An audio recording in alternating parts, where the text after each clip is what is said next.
Hello viewers, welcome back to our series of lectures on solid state. In this last session on solid state, we will take up the experimental determination of crystal structure using X-ray diffraction. The session is planned as follows, that is, to begin with we will briefly review the contents of previous sessions.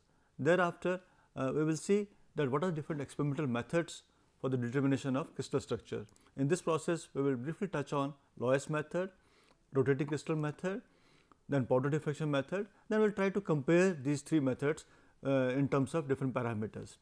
Having done that, we will take up how do we index a given diffraction pattern. We will take an example wherein we will take an experimental outcome of a given experiment and then try to see that how do I index that pattern in terms of the nature of the crystal and also the universal parameters on that. Then towards the end we will try to sum up what we do today. Now, let us make a beginning by recalling what we have done so far. What we have done so far is that we started by discussing different aspects of crystalline solids. Thereafter, we explained the concept of symmetry and discussed different operations of molecular and crystal symmetry along with the corresponding symmetry elements. We talked about symmetry in molecules, then we kind of moved on to that of in case of crystals. We found that differences between the two. Thereafter, we defined what is called as a lattice plane. Then we explain different ways of designating those planes in terms of Wies indices and Miller indices, etc. And then also we have explained the principle of X-ray diffraction by crystalline solids, that is why does it happen that X-rays get diffracted by the crystalline solids. That is all what we have done so far. Now, we want to put all this into practice and then see how do I make use of this information to decipher the crystalline structure of a given crystalline solid. To do that, let us see what are different methods. There are three methods of determination of crystal structure and they happen to be Loess method, second is rotating crystal method, the third one is the powder diffraction method. We will talk briefly about each one of them and then see in what way are they the same or different. We will compare them towards the end. Now, Loess method is very simple. This method is the first one to be there. What it does is that we have a source of X-rays. Then this X-rays are made to pass through a slit and then made to fall on a crystal here, which is mounted on a platform there. Now, once this crystal, this X-rays fall on the crystal, they get diffracted as we discussed in the previous session. Then because of this diffraction, I get different points on the screen, the photographic plate which has been put on at a distance over there. And also there is a small provision here of a shield here, because the X-rays are not made to directly fall on this, because that has to be avoided, otherwise you will not get any meaningful pattern over there. So, there is a shield to not allow the X-rays to directly hit the photographic plate, only the X-rays, the secondary radiations which are coming as a consequence of diffraction, they are the ones which are made to fall on the photographic plate, and then this is made to where the diffraction pattern is coming, that is analyzed in terms of the structure and all.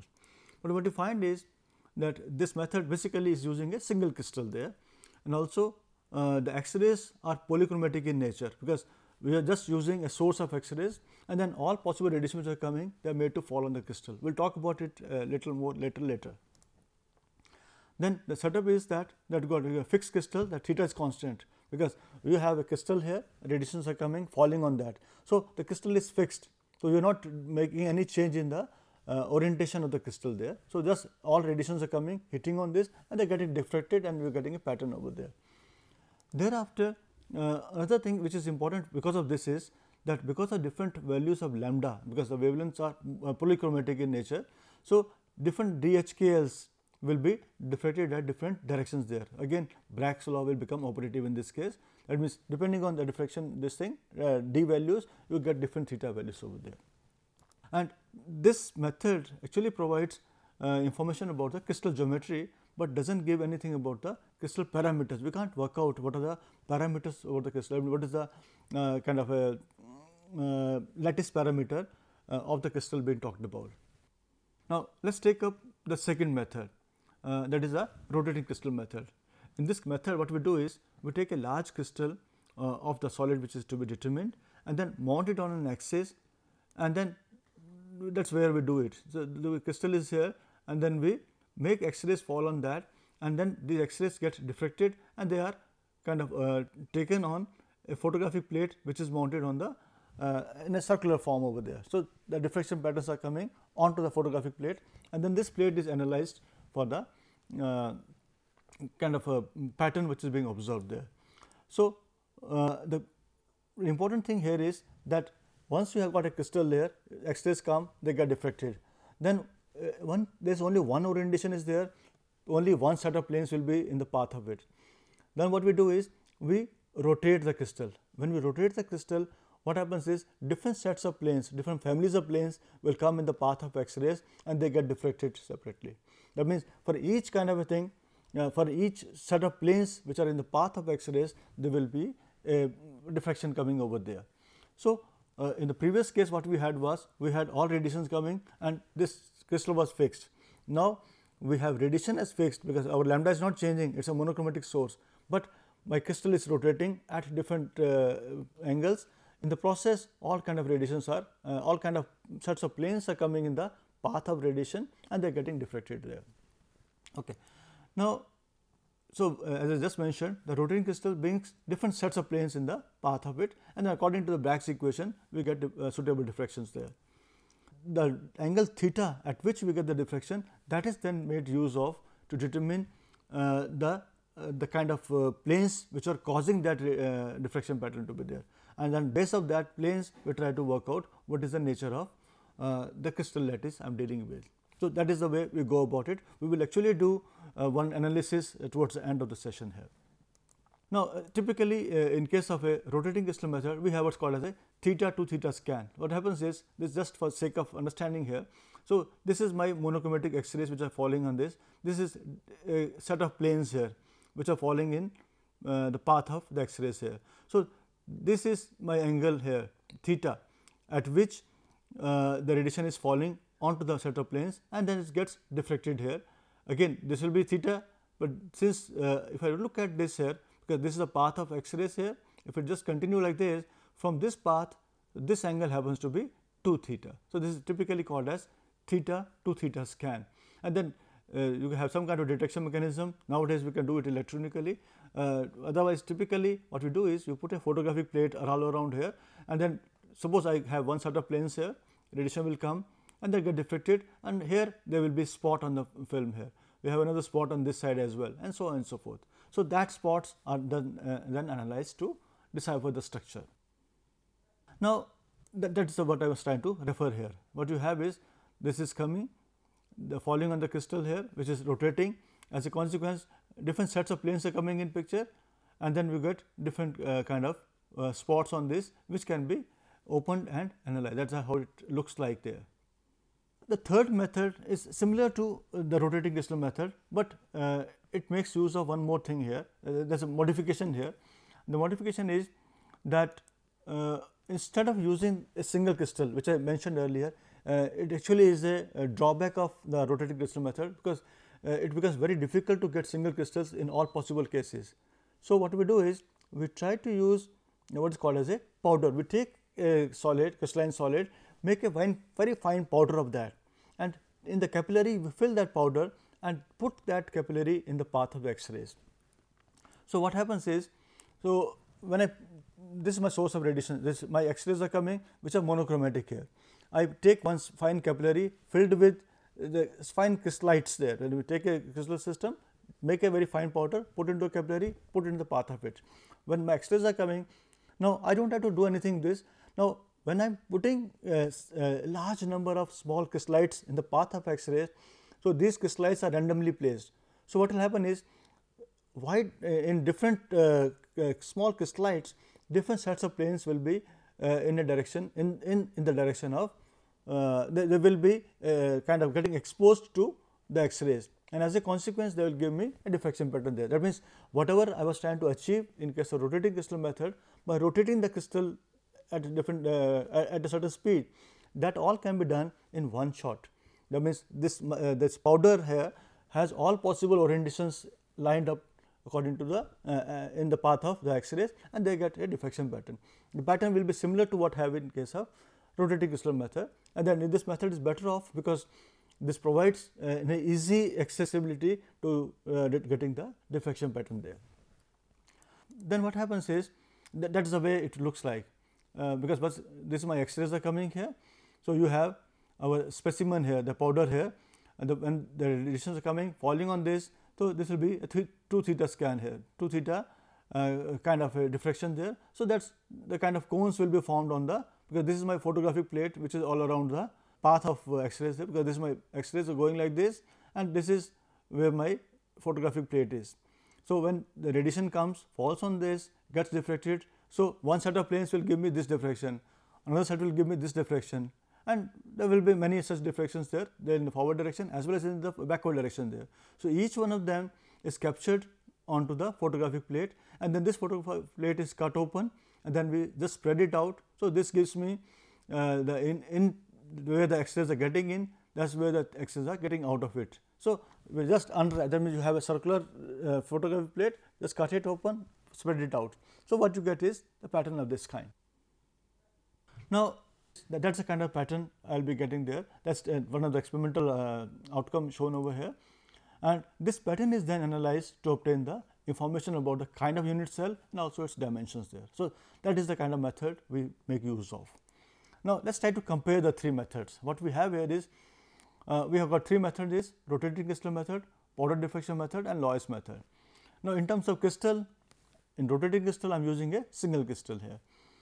In powder diffraction I am using large number of crystallites, because I am making a small powder of the crystal there, and Lois method I use again a single crystal here. In terms of the kind of orientation part of it, how to manipulate the orientation of the crystallites here. So, in this case I am rotating the crystal, here I am keeping the fixed thing, because my powder is just in the path of the X-rays, and same is true over here also. Here I do not do anything to the crystal, I have fixed crystal and a single crystal which is fixed here.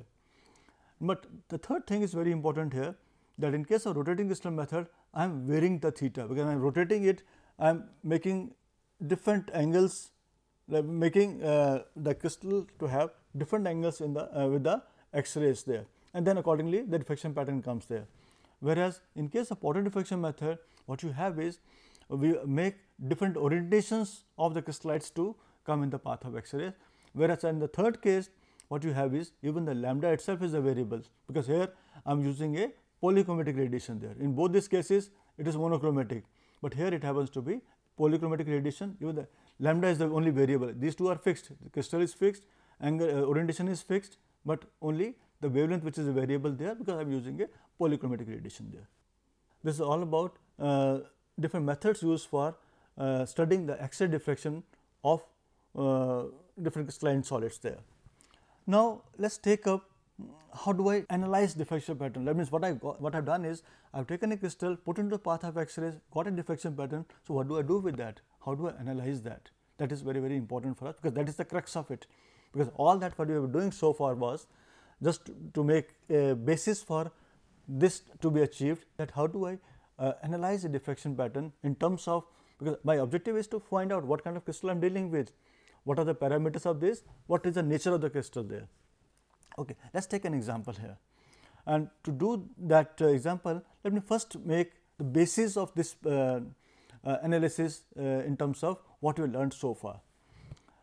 In any typical X-ray pattern, there are 2 parameters which are important.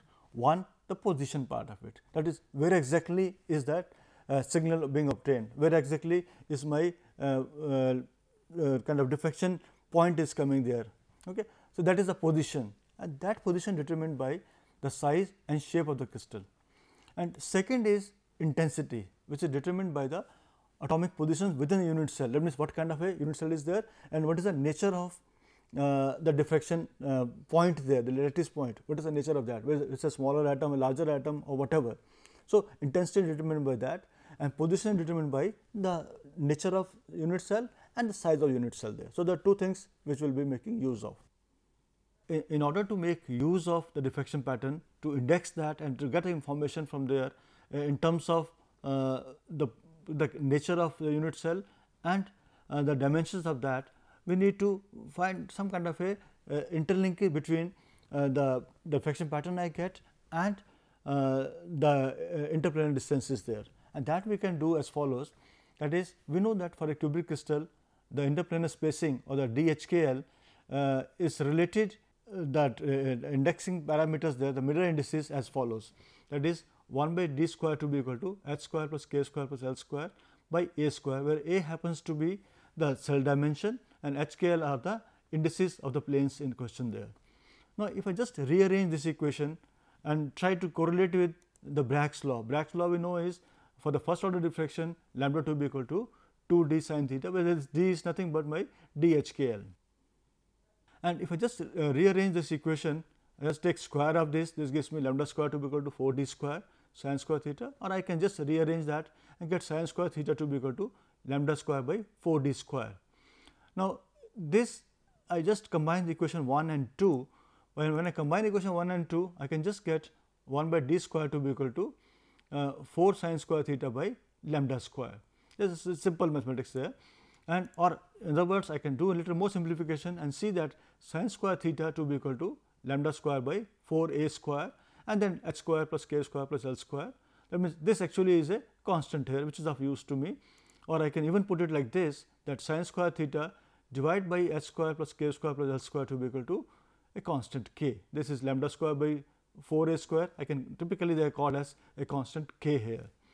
Now, what you see is that this is the diffraction angle at which I am going to get my point there, and h, k, l are the indices of the planes which are causing that, and then this a is my unit cell parameter, that is the unit cell dimensions there, and lambda is the wavelength of the X-rays being used there. So, that is a kind of formula which I am going to make use of. An important point here is that sin square theta by h square plus k square plus l square is a constant. This constant is important for me, which I am going to make use of. Okay. Now, if this be so, then what do we do is, we know that the possible reflections, if I just take a simple cubic system, let us see how do I make use of this formula. For a simple cubic system, what do we have is, we have the table gives you the kind of indication about what is the possible values of h square plus k square plus l square. For the plane 1 0 0, that number will be just 1, because 1 square is 1 plus 0 plus 0. Similarly, in this case of 1 1 0, it will come out to be just 2. For this it will be 3, and so on and so forth. This will be the kind of things at which I am going to expect my diffraction points there. You find that in this case there is no 7 here. We have 1 2 3 4 5 6, then 7 is missing, because then you got 8 9, and then this will be 9 again and 10 and so on and so forth. There is no 7 here. If you continue like this, you find there is no 15 also. The reason for that is that there is no possible combination of h square plus k square plus l square. That means some of the squares of 3 whole numbers cannot be 7 or 15. So, they will not be there. This has a very important implication. That is this kind of a pattern. That means, if I have a simple cubic system and if I take diffraction pattern, so the values of h, k, l which I am going to have, the squares of that can have only these possible combinations. That means, it is a characteristic of the primitive cubic system or the simple cubic system. Now, when I move on to say this is my face centered cubic system here. In case of face centered cubic system, what you find is this lattice has got 2 0 0 planes, right. These are the ones, the shaded planes are 2 0 0 planes, and they are, if you look at, we talked about Miller indices in the previous session. Now, look at this plane here, this is my 1 0 0 plane, and the 2 0 0 plane is at half the distance of 1 0 0 plane. So, what will happen is, because when the diffraction takes place from 2 0 0 planes, that diffraction will be 180 degrees out of phase with the ones which comes from 1 0 0 plane. That means, since they are out of phase, what will happen is they will get destroyed there. As a consequence, this reflection from 1 0 0 plane will not be observed in the diffractogram, though the planes are there, they are getting, the diffraction is taking place, but because of the cancellation of the diffraction by 2 0 0 planes, I will not be getting this point in the diffraction pattern there. Now, similarly, what happens is, if I take different types of crystal systems, I will find that there will be some certain characteristic absences there, and these absences are very, very important for us, because they are the ones which give us indication about the nature of lattice I am dealing with. So, these actually help us in indexing the type or indexing the pattern to find out the type of unit cell what we have in the system there. Now, this is basically a kind of a compilation of the allowed reflections for cubic systems. What it says is, for a primitive cubic system, as we just saw, the diffraction pattern, the diffraction points which I will be observing will be the ones which will be corresponding to the combination as follows, where h square plus k square plus l square happen to be 1, 2, 3, 4, 5, 6, 8, 9, 10 and so on and so forth, because I will not have any other possibility from simple cubic system. Similarly, for BCC system, I will have the diffraction pattern will be coming only when h square plus k square plus l square happen to be 2, 4, 6, 8, 10, 12 and so on and so forth. That means you find that any combination which gives you an odd sum of the 3 squares will not be observed. For FCC, the numbers happen to be 3, 4, 8, 11, 12 and so on and so forth. They are very characteristic patterns there, and these characteristics are the ones which are actually exploited to decipher the diffraction pattern from a given cubic crystal there. So, this is a different representation of the same thing there. This just tells you that what are the possible planes there which are causing the pattern which is to be observed there. You can see that for FCC, it is only a few lines will be observed there. For a simple cubic system, we got a large number of lines will be coming there, only thing will be 7 and 15 will be missing. Okay. So, that is what we have to keep in mind. Basically, all this boils down to saying that from this whole analysis we have done, that in order to get meaningful information from the diffraction pattern what we got, we basically need to know two things there. One, what is the combination of h square, k square and l square, or rather HKL, what is the designation of the planes which are causing the diffraction pattern as we have got. So, that means we need to determine h square plus k square plus l square. So, we had this equation sin square theta to be equal to k h square plus k square plus l square, wherein k is a constant which is equal to lambda square by 4a square. Lambda is the wavelength of axis used and a happens to be the unit cell parameter for a cubic crystal. Now, essentially to make sense out of the diffraction pattern I have got, I need to know what is the value of k, because that is going to give me, because lambda I know of from the source I am using there, and I can get the value of a from k.